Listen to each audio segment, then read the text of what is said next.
Oh, come on.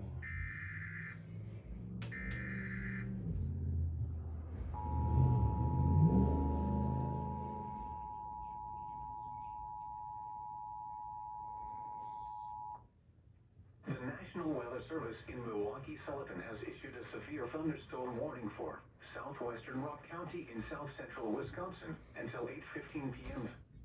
At 7:33 p.m., a severe thunderstorm was located near Durand, or 8 miles south of Brodhead, moving northeast at 30 miles an hour. Hazard, half-dollar-size hail. Source, radar indicated. Impact, damage to vehicles is expected.